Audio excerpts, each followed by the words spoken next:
Boa tarde.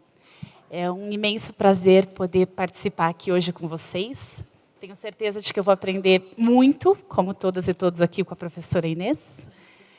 É um prazer reencontrar algumas pessoas com quem eu pude cruzar esse ano em algumas formações sobre cultura digital e formação de leitores. Espero, de fato, que seja uma tarde muito produtiva. A gente começa ouvindo a professora Inês por cerca de 50 minutos e depois eu abro as perguntas que vocês podem fazer por escrito, por favor. Espero que a gente consiga responder todas aqui, mas o que a gente não tiver tempo, a professora Inês vai responder depois por e-mail. Tá certo? Muito obrigada, professora Inês.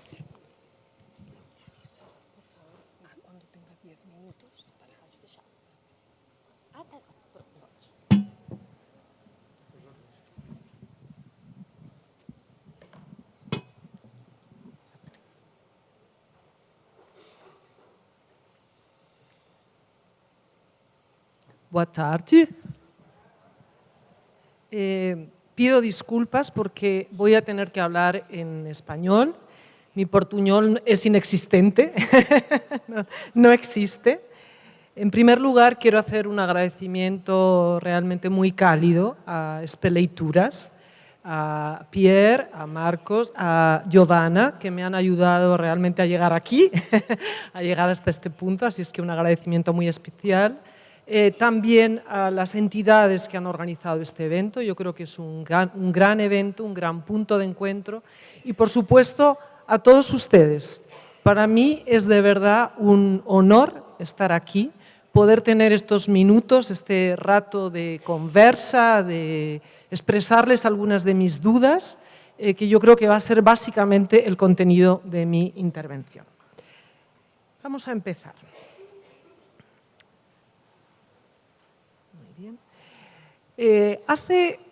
Quiero aclarar que yo no soy bibliotecaria, tampoco. Aquí ha habido varias voces que han declarado que no son bibliotecarias, pero sí he estado cerca del mundo de las bibliotecas en los últimos 20 y tantos años.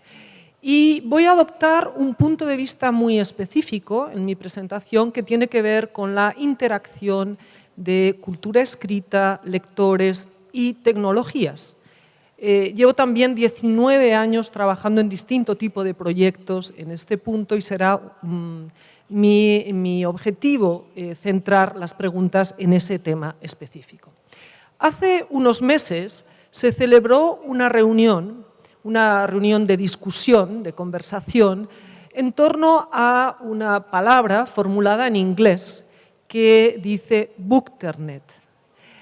Bookternet es la síntesis de dos palabras, se entiende rápido, libro e internet. La verdad es que los ingleses son muy eficaces a la hora de encontrar esos términos que comunican muy rápido lo que uno busca.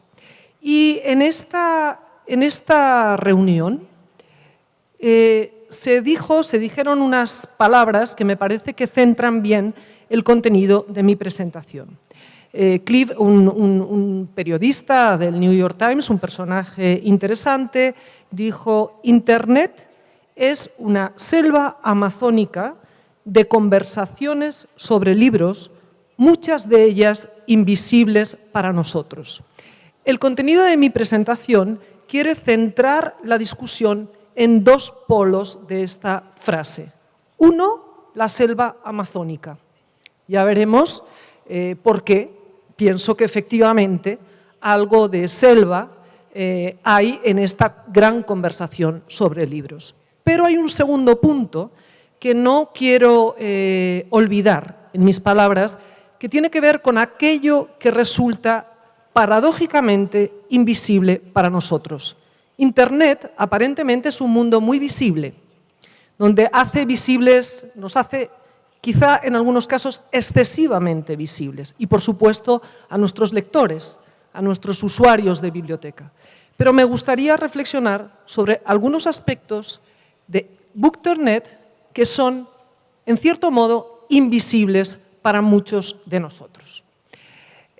Mi lupa, mi punto de interés en mi presentación y también en el curso corto de mañana está, por un lado, en algo que quiero sugerir mediante el visionado de este vídeo. Si me pueden ayudar.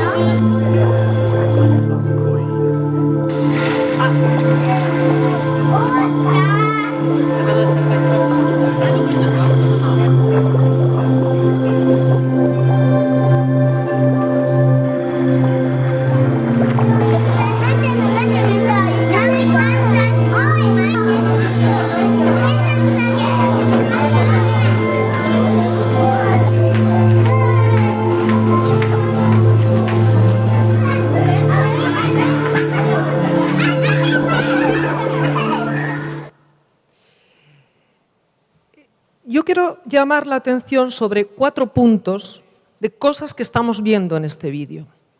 Por un lado, estamos viendo una actividad de creación.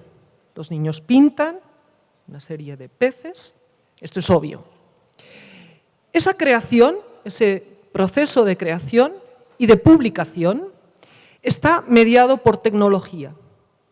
Sin la tecnología, sin ese escáner, esa actividad no hubiera sido posible, al menos como la estamos viendo. El tercer punto que me interesa es que la tecnología es muy transparente. Nosotros lo único que vemos allí es un aparatito, que podría ser un escáner, pero es muy transparente en esa actividad, en esa propuesta para los niños. Y el cuarto punto es que, aparentemente, al menos, no hay adultos en ese proceso creativo. Esos 4 elementos, más un último, y es que esta actividad, sin tecnología, no hubiera sido posible. Es decir, esos peces no se hubieran movido. Hubiéramos podido hacer un mural estático, pero sin la presencia de la tecnología, esa actividad no hubiera sido posible. ¿Qué es lo que me interesa de la discusión de hoy? Ver en qué modo la tecnología está mediando la conversación sobre los libros de un modo que no podríamos llevar a cabo en contextos en presencia. Porque en muchas ocasiones, esta mañana también se citó, la integración de la tecnología en cualquier entorno de mediación, me da igual si estamos pensando en las bibliotecas, si estamos pensando en clubes de lectura más o menos informal, si estamos pensando en la escuela, muchos de los usos, muchas de las integraciones de la tecnología son miméticos. Son muchas veces una copia de lo que hacemos habitualmente. No aporta nada diferente, nuevo, no digo innovador, sino sinceramente lo que hacemos es repetir esa actividad. Y lo que quiero llamar la atención aquí, al menos en esta discusión, es qué elementos nuevos podemos encontrar en ciertos aspectos de regulación de las conversaciones sobre el libro y sobre la lectura en entornos mediados por tecnología. Y para hacer eso, me interesa centrarme en un punto de vista específico que es la voz de los lectores. En concreto, la voz de los jóvenes lectores. Porque basándome en la obra de Truman Capote, la estupenda obra de Truman Capote, si partimos de su título, quizá el dar voz a los lectores nos hace pensar, nos hace discutir otros posibles ámbitos de reflexión, otras voces, otros ámbitos. Vamos a explorar algunos de ellos. Estos son los lugares de conversación sobre literatura, específicamente. Me estoy centrando en ese tema, en lectura literaria, que hoy tenemos en Internet y que un número considerable de lectores están ahí conversando sobre libros. Y voy a hacer una pregunta así a todo el público. ¿Cuántos de vosotros estáis o conocéis al menos una de estas redes? ¿Os suena?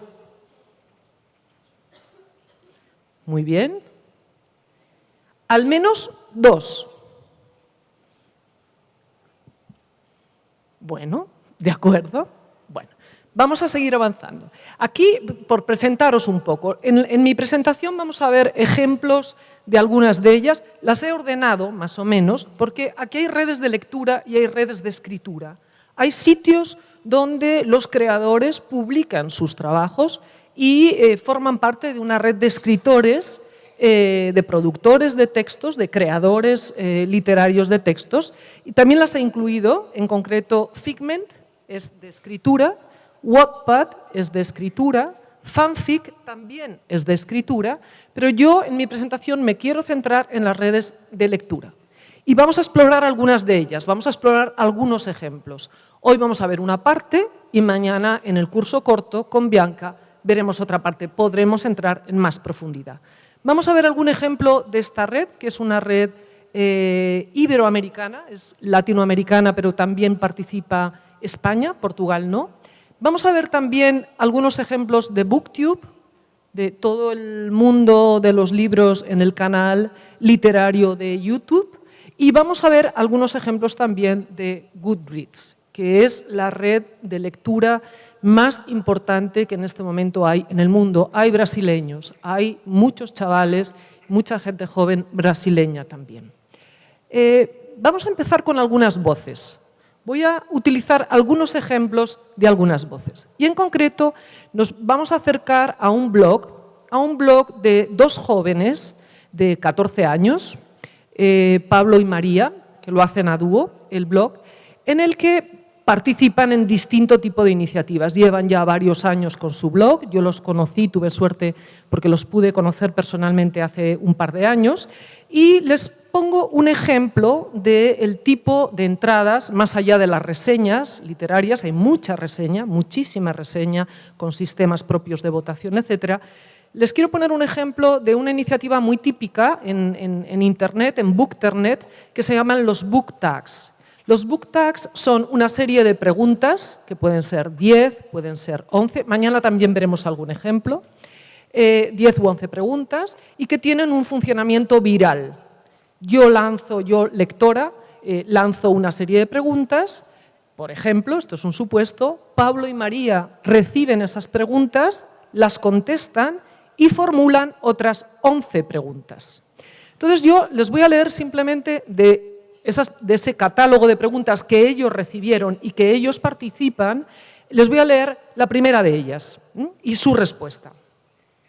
La primera dice: ¿por qué crees que es interesante leer? Y contestan, interesante, entrecomillado, les lo voy a poner para ver si es más sencillo que puedan. No he podido traducir todo y pido muchas disculpas al portugués.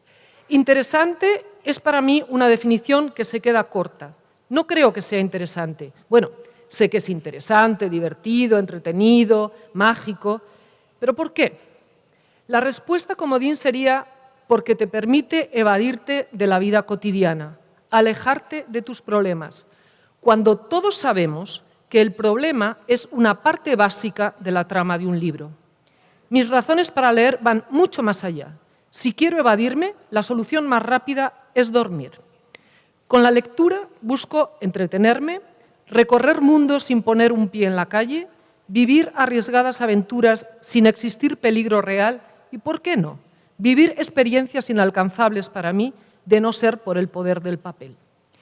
Y lo que es interesante es que ellos lanzan... la siguiente pregunta, que voy a simplemente a desvelarla para lanzar el debate, dice, ¿cómo motivarías a alguien a ser lector?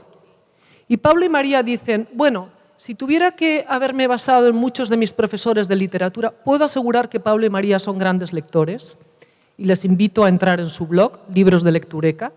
Si puedo pensar en mis profesores de literatura y cuando nosotros hemos estudiado, realmente poco hicieron para mi formación como lector. Este lector que estamos viendo, que es muy visible en las redes y que tienen una gran interacción. Pablo y María responden a ese book tag, han respondido a esa pregunta, pero a su vez formulan, como les digo, 11 preguntas. Lanzan a sus seguidores 11 preguntas. Vamos a ver cuáles son sus preguntas, cuáles son sus inquietudes como lectores. Dice, bueno, seremos muy directos. ¿Qué opinas de 1. Los bestsellers, 2. Los ebooks, 3. Las precuelas, 4. Los spin-off, 5. El spoiler, 6. Las novelas anónimas, 7. Las novelas coescritas, 8. Los escritores que contratan a terceros para que escriban en su lugar, 9. La piratería en Internet, 10. El plagio y 11. La censura. Yo lo dejo aquí. Me gustaría también que pensarais cuántos de estos términos ni siquiera a lo mejor conocemos y forman parte del universo literario de unos chavales de 14 y 15 años. Pablo y María, en su blog, como otros muchos, marcan sus entradas con los tags, con las palabras, los taguean, que creo que también utilizáis este término, los taguean, y a mí ese indicador de todo este mundo de jóvenes lectores en la red, en Bookternet, me parece que es interesante acercarse, por ejemplo, a los tags, a qué tipo de etiquetas están utilizando, porque nos dan idea, nos desvelan de una manera muy rápida, muy ágil, cuáles son los intereses como lectores de estos niños.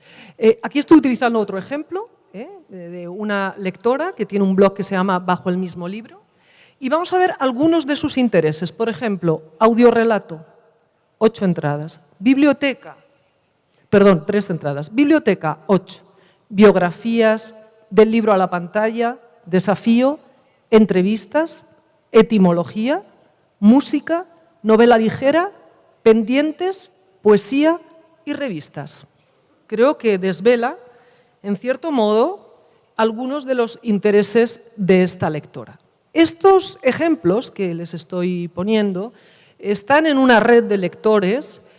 Hay muchos chavales, hasta 17 años, más o menos desde 13, 14 años hasta 17 años, de 17 países distintos que mantienen viva una red absolutamente informal de lectura y digamos, de reflexión sobre la lectura y de recomendación.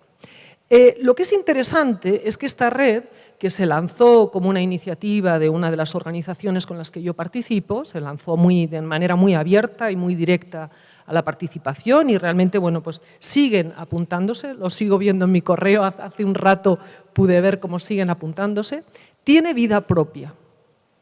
Es decir, dentro de esta gran red se ha creado un subgrupo que se llaman mochileros literarios, y este subgrupo se marcan autónomamente un libro para leer al mes.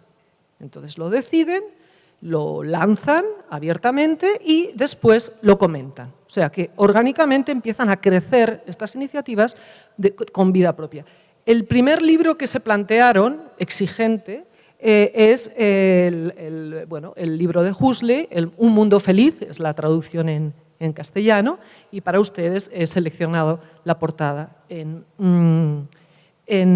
portugués.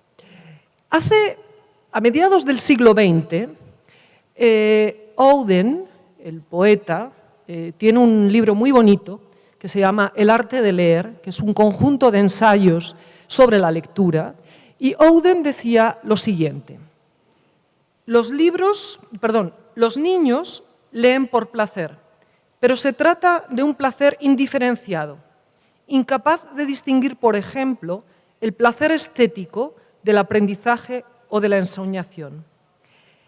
En la adolescencia descubrimos que hay distintas clases de placeres, algunos de los cuales solo se pueden disfrutar en soledad, pero necesitamos a otras personas para definirlos. Creo que en estas redes vemos cómo efectivamente los adolescentes necesitan a otras personas para definirlos. Y sigue. Dice, en cuestiones de gustos culinarios, lo mismo que en literarios, el adolescente suele buscar un mentor en cuya autoridad pueda confiar. Come o lee lo que su mentor le recomienda e invariablemente hay ocasiones en que debe engañarse a sí mismo hasta cierto punto y tiene que fingir que las aceitunas o Guerra y Paz le gustan más de lo que le gustan en realidad. ¿Qué me interesa de las palabras de Auden, aparte de este final, digamos, con un tono irónico? Me interesa la búsqueda de otros para la definición del lector en la adolescencia y me interesa la idea de la necesidad de un mentor.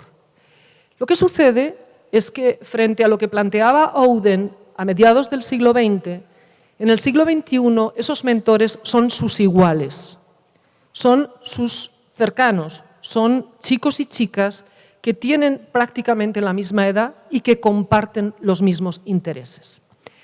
A principios del siglo XXI, este autor que pongo aquí, James Paul Gee, a estos espacios en los cuales los adolescentes y los jóvenes están compartiendo sus intereses, los llamó espacios de afinidad, affinity spaces, y habló sobre algunas de sus características como reguladoras de la interacción en la creación y en el cultivo de esos intereses por parte de los adolescentes. Y, por ejemplo, llamaba la atención sobre la importancia de la llegada de los nuevos y de la tutorización de los antiguos miembros de esa comunidad y cómo se regula esa relación, entre los iguales. Hablaba también mucho sobre cómo el contenido está generado por todos por igual y se regula la interacción entre unos y otros, es decir, no hay una estructura jerárquica en el trabajo sobre el contenido en estas comunidades. Y hablaba, por ejemplo, de cómo existe el conocimiento individual y cómo ese conocimiento, en relación con los iguales, se crea un conocimiento distribuido en el conjunto de esa comunidad. Y otro autor que me parece de muchísimo interés para entender, para aproximarnos a qué pueden significar estas comunidades de intereses, estos espacios de intereses, es Henry Jenkins, que seguro que Bianca, que ha trabajado con algunos de ustedes, seguro que habéis de alguna manera escuchado. Llamó la atención sobre cuáles son los rasgos, las características que regulan estas comunidades de aprendizaje informal. Entonces, os invito a que desde cada uno de vuestros ámbitos de trabajo penséis cuántas de ellas realmente cumplimos. Fijaos que estas comunidades, como que estás leyendo o como otras muchas, y después veremos algunos ejemplos, se regulan entre iguales. Hay una tutoría del veterano al novel, del máster, digamos, al nuevo. Frecuentemente son experimentales, son innovadoras, residen en estructuras provisionales, dan respuestas a corto plazo, es decir, si no me interesa, no tengo ningún problema, abandono y busco otra comunidad que responda a mis intereses. Si esta comunidad se está yendo hacia ciertos temas, por ejemplo, de lectura o hacia ciertas afinidades de lectura, me deja de interesar y cambio rápidamente, no hay ningún problema. Se crean ad hoc, como decía, se puede entrar y salir según necesidades y son altamente generadoras. Hay muchísimos ejemplos, realmente. Les invito a darse un paseo por algunas de estas comunidades. Hay muchísimos ejemplos que nos dan idea de esa gran capacidad de interacción y de esa gran capacidad de generación. Pero esa generación está basada de abajo hacia arriba. Realmente la estructura de funcionamiento es de abajo hacia arriba. Y me he molestado en contrastar estas características que están regulando estas comunidades con algunas otras características que son sus opuestos, que serían conservadoras frente a experimentales, estáticas frente a innovadoras, sin cambios frente a esa movilidad y a esa temporalidad de las actividades, burocratizadas frente a una creación rápida y ad hoc en función de necesidades, en las que no hay movilidad y donde básicamente, la interacción está basada en una estructura top-down. Y yo les pregunto, les invito a hacerse la pregunta, muchas de nuestras instituciones, ya sean bibliotecas, ya sean otro tipo de entornos de mediación, ya sea la escuela, no responden más a las características que tenemos aquí que a las características que son altamente productivas en la generación de estos lectores?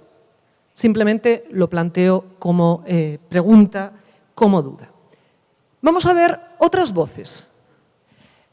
Hasta ahora hemos visto voces que nos dan idea de un lector activo, de un lector interesado, que forma parte de estas comunidades, pero vamos a ver otras voces de alguno de otros entornos. Y he tomado un ejemplo de una asidua de BookTube, que es el canal literario de YouTube, que me imagino que por lo menos las personas que han levantado la mano lo conocen, han visto varios ejemplos.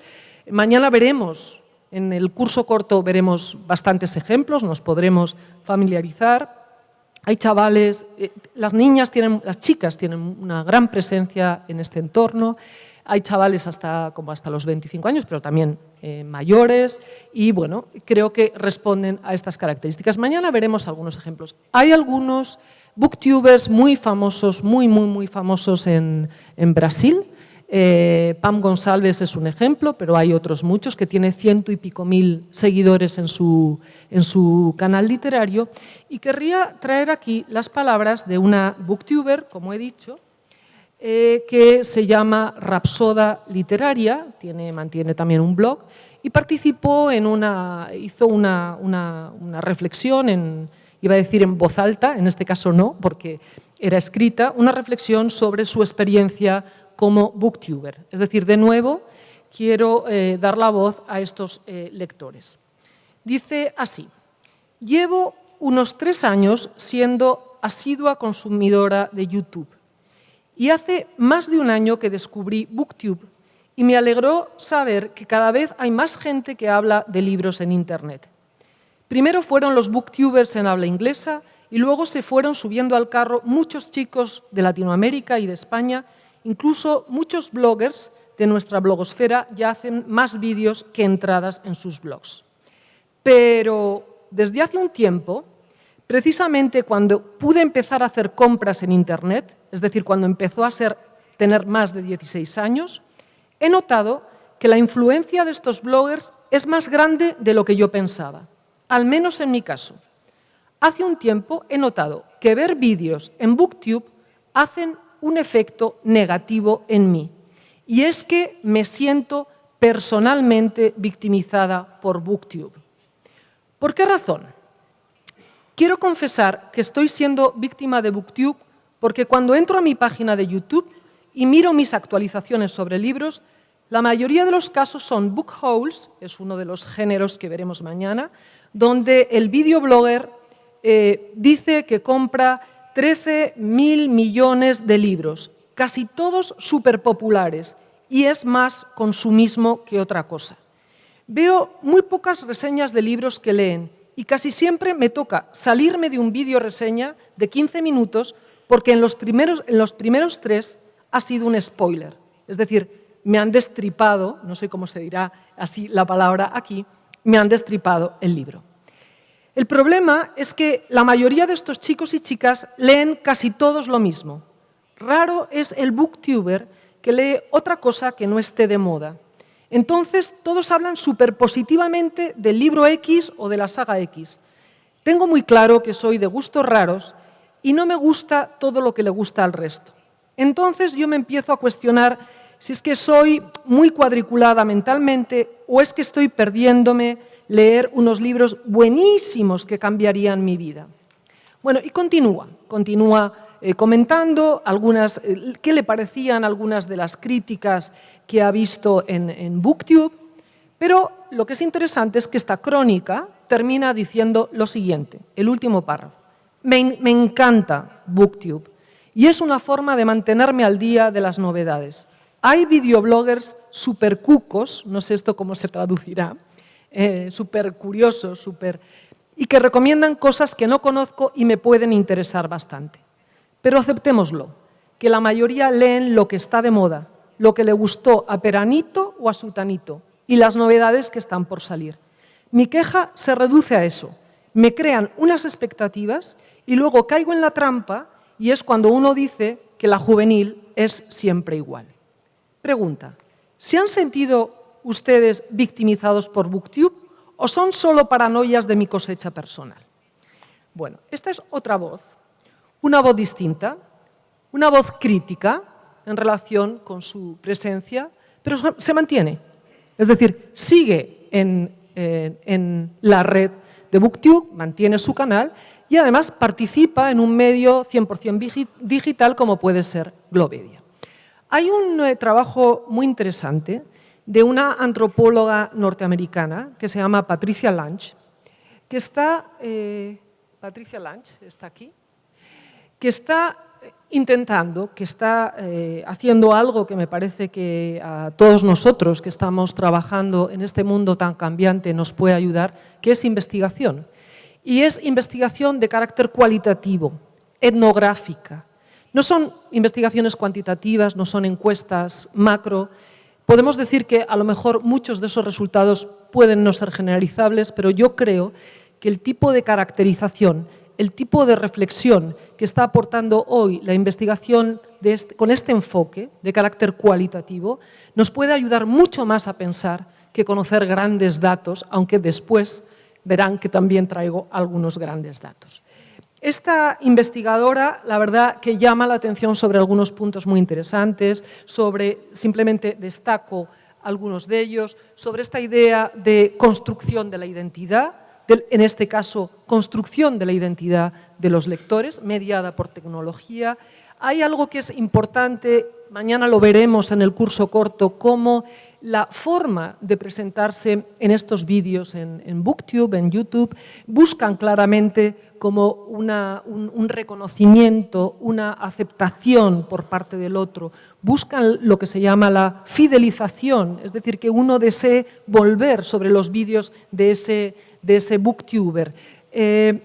Obviamente, en su manera de plantearlo están también buscando la promoción personal y esta autora plantea algo que me parece también relevante, interesante y dice, bueno, podemos ser muy críticos con ese enfoque de la autopromoción, pero al final estamos poniendo muy de moda en el discurso educativo el emprendimiento, que no sé si en Brasil se utiliza también ese término, la idea de emprendedores, la idea de que creen su propia marca, de que, ¿no?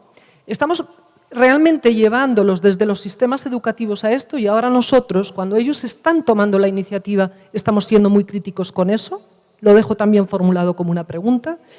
Bueno, y pone también en cuestión la idea de que a todo este gran colectivo de booktubers o de youtubers podamos a todos llamarlos nativos digitales. Eso también nos daría para una reflexión, para una discusión que probablemente aquí no nos quepa. Y quiero añadir a esta parte, a estas otras voces más críticas que aparecen también entre ellos, entre los lectores en la web, quiero añadir la idea de que obviamente detrás de YouTube y detrás de BookTube hay un modelo de negocio.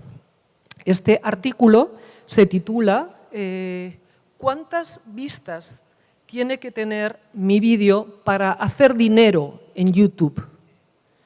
Y lo que hace este artículo es justo desmontar esa creencia generalizada de que en función del número de vistas, en función del número de views, uno puede percibir ingresos en YouTube, porque no es así.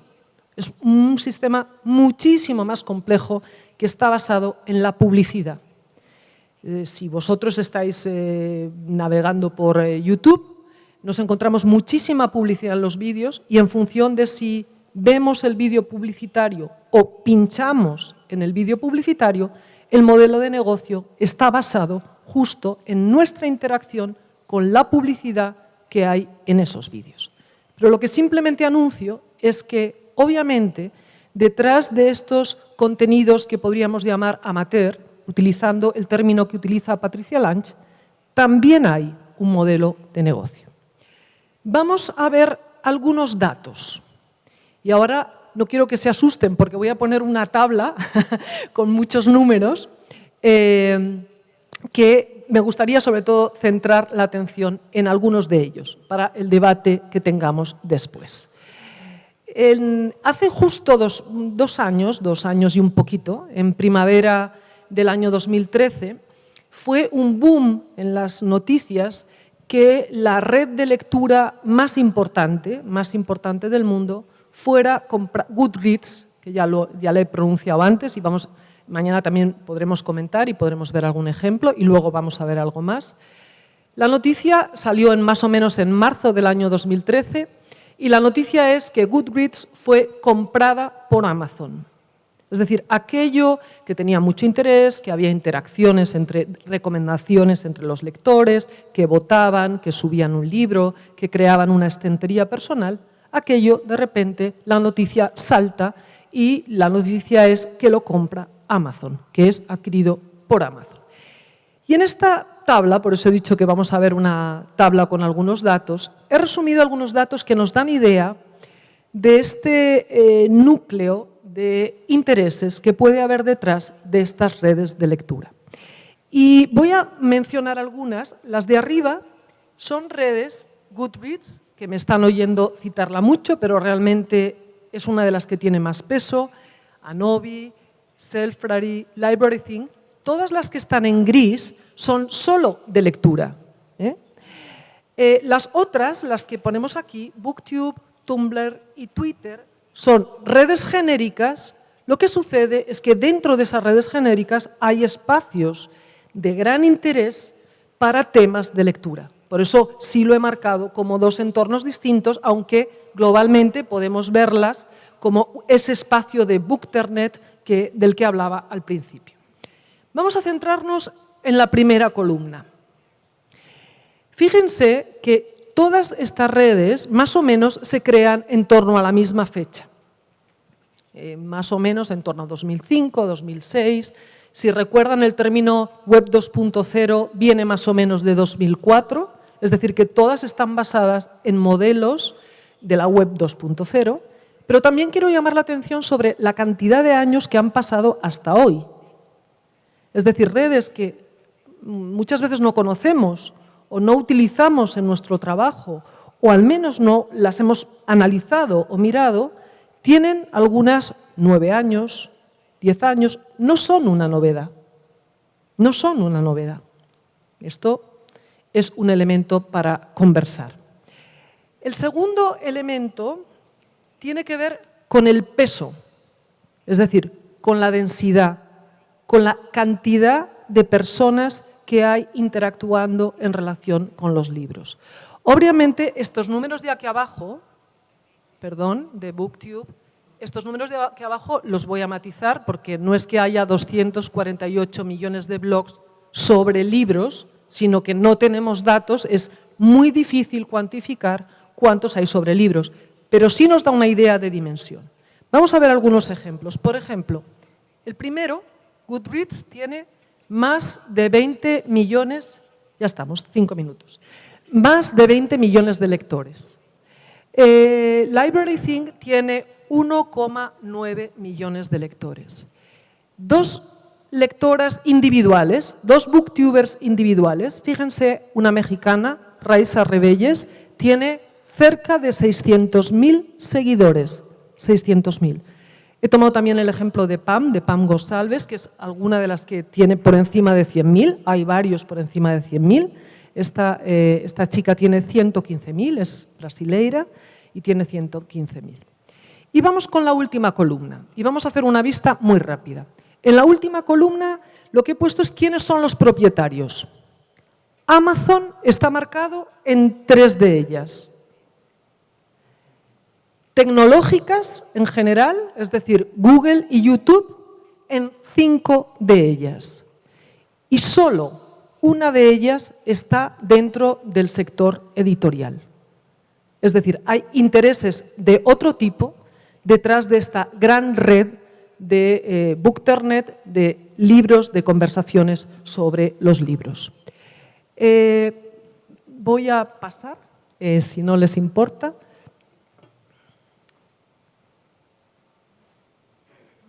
Rápido para poder terminar. Y, como decía, quería abrir de alguna manera estos ejemplos a otras voces, a las voces de los lectores.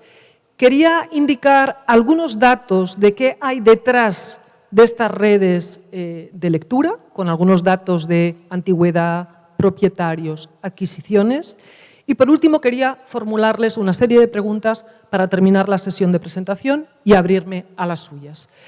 La primera es, ¿estamos ante un fenómeno de nuevos prescriptores, de nuevos mediadores, de nuevas personas que están influyendo, el término en inglés es muy claro, sobre los lectores, sobre los gustos, sobre el qué leer, cómo leer, cuándo leer y cómo compartir lo que leemos, cómo hacer visible y compartir lo que leemos? Segunda pregunta, estos ejemplos que yo he puesto y que podemos rastrear durante un tiempo y durante el curso de mañana, durante la sesión de mañana, ¿son solo nichos de excepción? Es decir, ¿representan solo a una pequeña cantidad de lectores que están muy activos en este mundo y que realmente están interactuándose, están forjándose una identidad? ¿O realmente son también nuevos nichos de mercado? Y tercera pregunta, si desvelamos en alguna de estas redes sociales esa pestaña que dice, bueno, ¿esto qué es? ¿A qué se dedica esta red social? Yo he tomado un ejemplo, que es una de la que no hemos hablado, que es Bookish.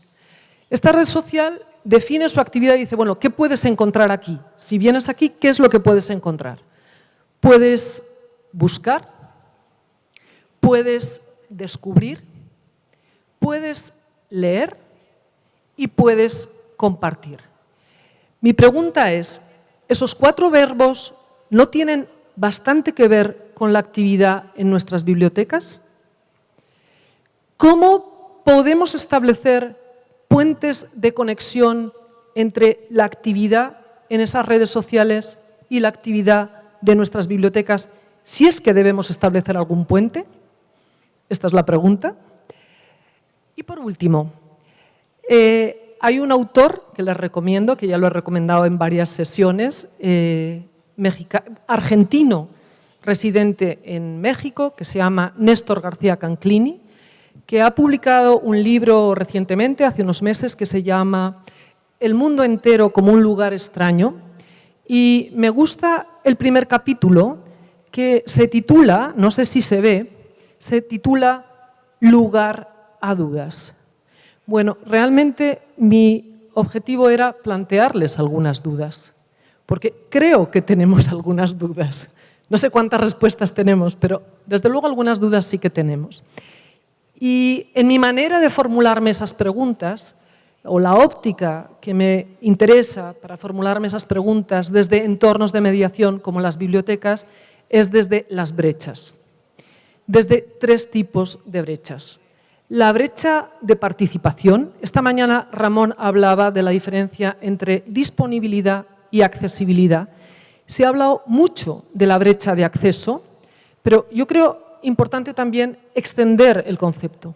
Entender que no todos los lectores, que no toda la población tiene las mismas posibilidades y capacidades para ejercer la participación en las redes ciudadanas, en entornos como puede ser Bookternet. La segunda tiene que ver con la brecha de la transparencia.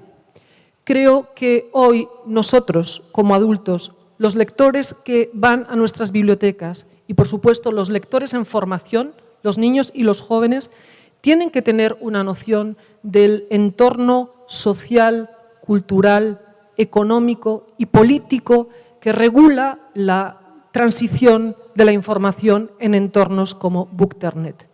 Abordar de manera crítica la brecha de la transparencia creo que es un lugar, es un espacio para formularse preguntas, como decía Néstor Canclini. Y por último, el reto ético.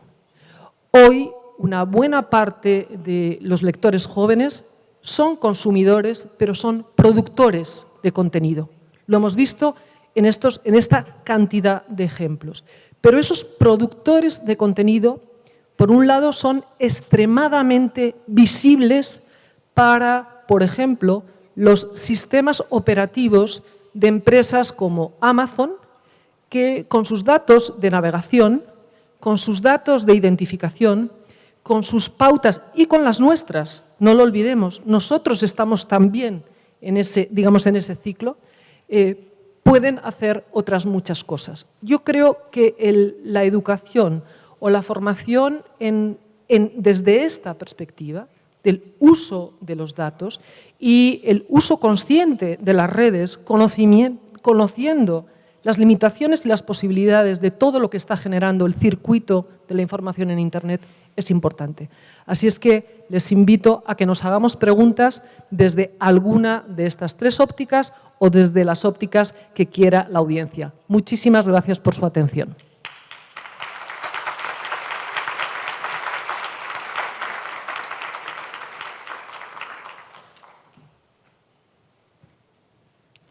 Muito obrigada, professora. Já recebi aqui 2 perguntas, espero receber outras mais.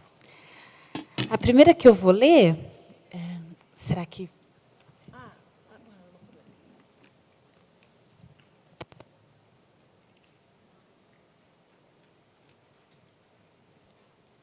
Então, enquanto isso combinar, que a gente tem 15 minutos para fazer perguntas e ouvir as respostas da professora. Quem mais tiver perguntas, acho que a gente tem tempo. Pronto? A Miriam Marcelino, que é estudante de biblioteconomia, fez uma pergunta antes que você fizesse uma pergunta muito parecida ao final. Ela disse: considerando que os usuários, ao sentarem nos computadores da biblioteca, usam muito as redes sociais, como os bibliotecários e suas equipes podem ou devem agir ou estimular os usuários a acessar esses sites ou blogs de literatura? Ficou bem assim. ¿Sí? Ah, vale, perfecto, me recomienda.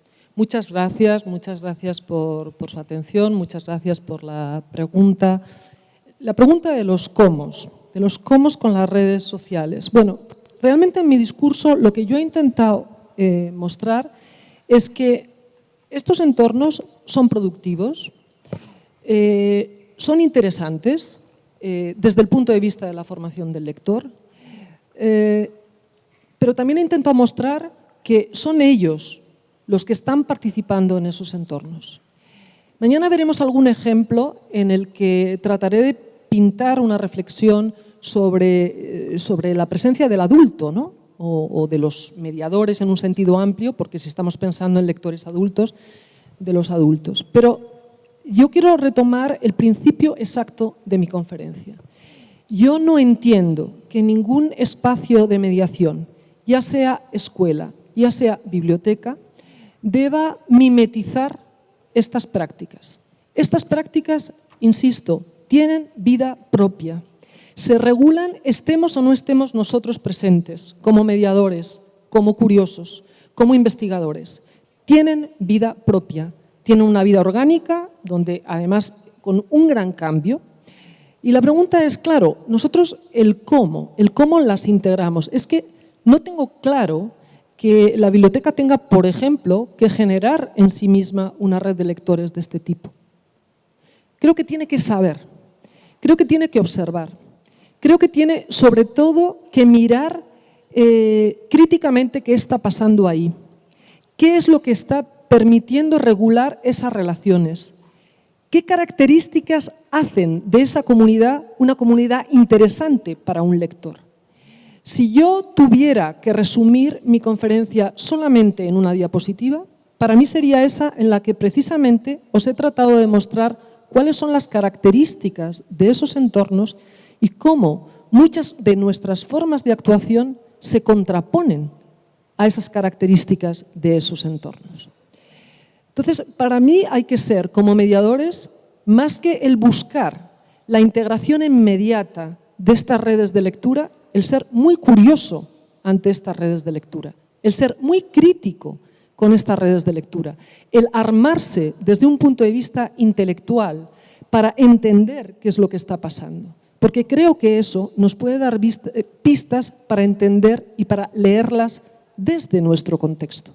Yo estoy segura que aquí tenemos contextos de trabajo muy distintos, tremendamente distintos, con una población realmente distinta desde el punto de vista de su acceso a la cultura escrita y desde el punto de vista de su integración de la cultura escrita y no digamos de la lectura literaria en su vida escolar, en su vida cotidiana, en su vida familiar.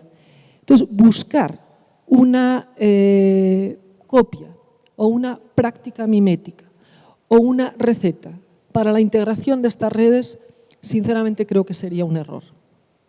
Por eso yo decía en mi presentación que tenemos que dejar lugar a las dudas, que tenemos que dejar lugar a las preguntas, que tenemos que ser muy curiosos, pero no tanto el buscar una receta para saber cómo integrar esta o aquella herramienta. Es un poco mi reflexión, mi recomendación. No sé si quiere continuar la pregunta o... Tengo una segunda. Uma segunda pergunta que veio do Luiz Roberto Tonelli, que era da Biblioteca Pública Municipal Manuel Bandeira, de São Bernardo do Campo. Ele pergunta: qual a sua opinião sobre os canais literários que fazem resenhas das obras? Acredita que isso faz aumentar o consumo físico de obras literárias e, por conseguinte, maior procura pela mesma nas bibliotecas?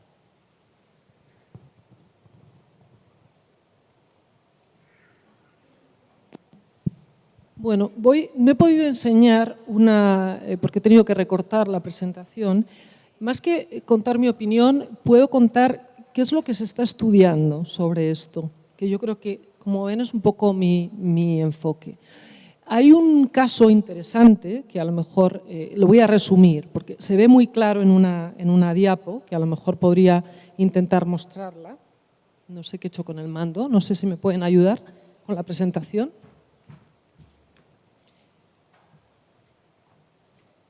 ¿Me pueden ayudar con la presentación? ¿Volver a la presentación? Hay un caso de una... La idea es la relación entre la reseña y la pregunta es entre la reseña y la búsqueda de ese libro en la biblioteca. Y yo no puedo responder a esa pregunta, porque sinceramente no tengo datos. Pero sí tengo sobre el que esa obra sea reseñada y el interés por esa obra sobre los lectores. Entonces, he traído un caso, que es un caso bastante interesante, a ver si lo puedo encontrar y recuperar, que se comenta muy rápido, sobre todo porque se ve muy ágilmente. Es este caso, el de Aestas Blog. Bueno, Aestas es una chica que mantiene un blog sobre novela romántica. Y en finales de 2014 se publicó una novela romántica que no he sido capaz de encontrarla que esté traducida. A lo mejor alguno de ustedes me dicen, sí que está. Bueno, pues pido disculpas, pero yo no he sido capaz de encontrarla.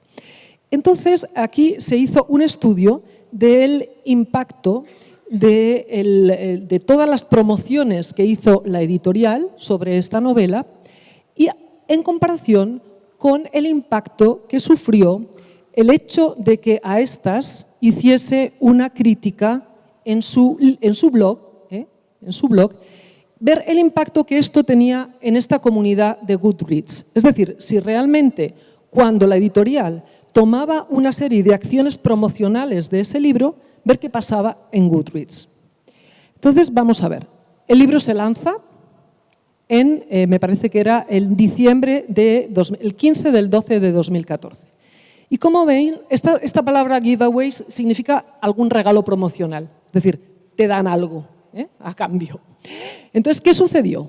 Pues que en el momento del lanzamiento, la editorial lanzó ese regalo y los lectores, he dicho que hay 20 millones en Goodreads, la subida se ve muy clara. Es decir, lo que hicieron es que cuando uno se da de alta en estas redes sociales, tiene un lugarcito que dice, bueno, yo este libro me interesa leerlo. Entonces, voy haciendo una estantería en la cual voy marcando los libros que me interesan. Bueno, lanza la editorial este libro. Vemos que esto empieza a decrecer, aquí sube un poquito, sigue bajando y de nuevo la editorial decide en marzo de 2015 decide hacer otra promoción. Es decir, lanza otra promoción con un regalo, etcétera, etcétera. Y como vemos, muchos más lectores en Goodreads desearon leer ese libro. Pasan los meses y llegamos a abril del año 2015, donde esta chica, a estas, hizo una crítica en su blog, es decir, al margen de la red de Goodreads. Y ya ven ustedes el impacto. Es decir, se duplicó prácticamente el efecto de la promoción física de ese libro. Luego, obviamente, yo no puedo contestar, no sé si eso lleva a que haya una búsqueda directa del libro en la biblioteca. Lo que sí está claro es que la visibilidad de ese libro ante el lector es distinta si ha sido comentado o no por alguno de estos nuevos influencers, de estos nuevos prescriptores de lectura. Si después eso desencadena una solicitud en la biblioteca, casi me lo tendrían que decir ustedes. Pero lo que está claro es que hay una influencia directa sobre la visibilidad de ese libro, el deseo de leer ese libro, y la pregunta sería sobre si se lee más o no. Yo sí creo que lo que sucede en una buena parte de este fenómeno de Bookternet es que perpetúa lo que es más visible y esconde lo que es más invisible. Es decir, la obra literaria, como decía, tomando las palabras de Rapsoda literaria, menos vista, menos comentada, realmente cada vez va quedando más oculta también, en cierto modo, en estas redes masivas de lectura. Pero también hay redes minoritarias. Si uno se acerca a los blogs de los lectores, de lectores muy, muy jóvenes, ve personalidades muy distintas, gustos muy distintos, nichos de interés realmente diferentes, con intereses muy distintos. Y lo que es cierto es que si hay un lector interesado en algún asunto específico, busca esa comunidad, como lo decía también Henry Jenkins a la hora de hablar de esos comportamientos en las redes sociales. Muitíssimo obrigada, professora.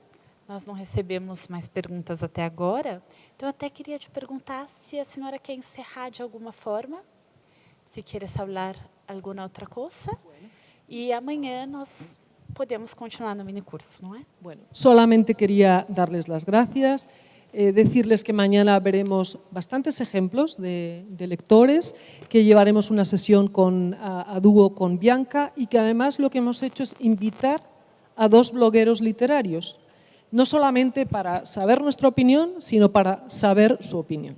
Gracias por todo.